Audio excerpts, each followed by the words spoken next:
சிவனுக்குரிய வழிபாட்டு தினங்களில் மிக முக்கியமான தினம் என்றால் அது பிரதோஷம்தான். இந்த பிரதோஷமானது மாதத்தில் 2 முறை வரும். அது தேய்பிறை பிரதோஷம் மற்றும் வளர்பிறை பிரதோஷம். இது மட்டுமின்றி அந்தந்த நாளில் வரக்கூடிய பிரதோஷத்திற்கு என தனி சிறப்புகள் உண்டு. அந்த வகையில் மார்ச் மாதம் 27/3/2025 வியாழக்கிழமை பங்குனி மாதத்தில் தேய்பிறை பிரதோஷமானது வருகிறது. இதை குருவார பிரதோஷம் என்று சொல்வார்கள். வியாழக்கிழமையில் பிரதோஷ நாளில் இறைவனை தரிசிக்க குரு அருள் கிடைக்கும். தைரியம், தன்னம்பிக்கை கூடும். அன்றைய தினம் மாலை 4:30 மணி முதல் 6:30 மணி வரை உள்ள காலம் பிரதோஷ காலம். இந்த நேரத்தில் சிவனை தரிசனம் செய்வது சிறப்பு. சிவ ஆலயங்களில் நடைபெறும் பிரதோஷ பூஜைகளில் பங்கேற்றால் துன்பங்கள் நீங்கும், கஷ்டங்கள் காணாமல் போகும், தோஷங்களும் தீரும், திருமண தடைகள் விலகி மாங்கல்ய பலன் கிடைக்கும். குருவார பிரதோஷம் அன்றைய தினம் சிவனை வழிபடுவதோடு தட்சிணாமூர்த்தியையும் வழிபட நன்மைகள் நடக்கும். தயிர் சாதம் தானம் செய்தால் வாழ்க்கையில் ஏற்பட்ட சங்கடங்கள் நீங்கி மகிழ்ச்சி அதிகரிக்கும். மாலையில் சிவாலயத்திற்கு சென்று தட்சிணாமூர்த்திக்கு மஞ்சள் வஸ்திரம் சாத்தி விளக்கேற்றி தட்சிணாமூர்த்தியை வழிபட்டால் மாணவர்கள் கல்வியிலும் ஞானத்திலும் சிறந்து விளங்குவார்கள். நவ கிரகங்களில் சுப கிரகம் என்று வர்ணிக்கப்படுபவர் குரு பகவான். அந்த குருவருள் இருந்தால்தான் நமக்கு திருவருள் கிடைக்கும். குரு பார்க்க கோடி நன்மை என்பது ஜோதிட பழமொழியாகும். தும்பை பூ மாலை அணிவித்து பிரதோஷ தினத்தன்று சிவனை வணங்கினால் சகல தோஷங்களும், அதாவது 7 ஜென்மத்திலும் இருக்கக்கூடிய தோஷங்கள், பிரம்மஹத்தி தோஷம் விலகும் என்பது பக்தர்களின் நம்பிக்கையாகும்.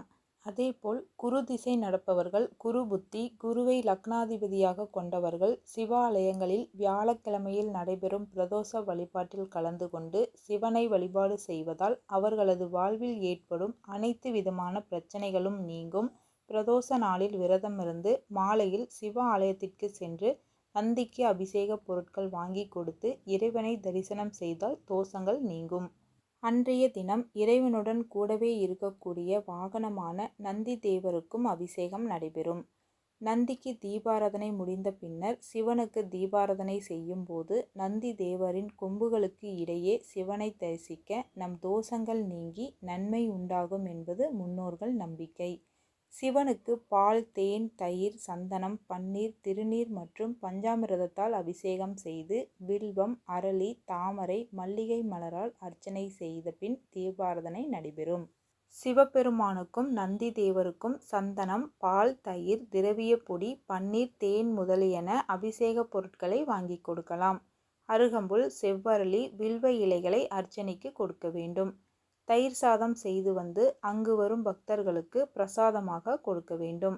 வியாழக்கிழமை நாளில் நடைபெறும் பிரதோஷ பூஜைகளில் பங்கேற்றால் துன்பங்கள் நீங்கும், கஷ்டங்கள் காணாமல் போகும், தோஷங்கள் தீரும், திருமண தடைகள் விலகி மாங்கல்ய பலன் கிடைக்கும்.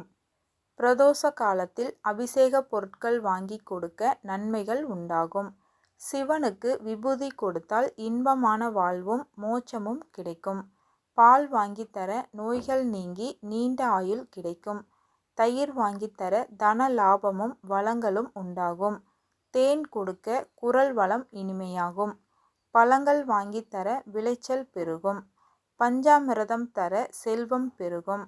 நெய் வாங்கி கொடுத்தால் முக்தி பேர் கிடைக்கும். இளநீர் கொடுக்க நல்ல மக்கட்பேர் கிட்டும். எண்ணெய் வாங்கித்தர சுகமான வாழ்வும், சர்க்கரை வாங்கித்தர எதிரிகள் மறையும், சந்தனம் வாங்கித்தர சிறப்பான சக்திகள் கிடைக்கும், மலர்கள் கொடுக்க தெய்வ தரிசனம் கிடைக்கும்.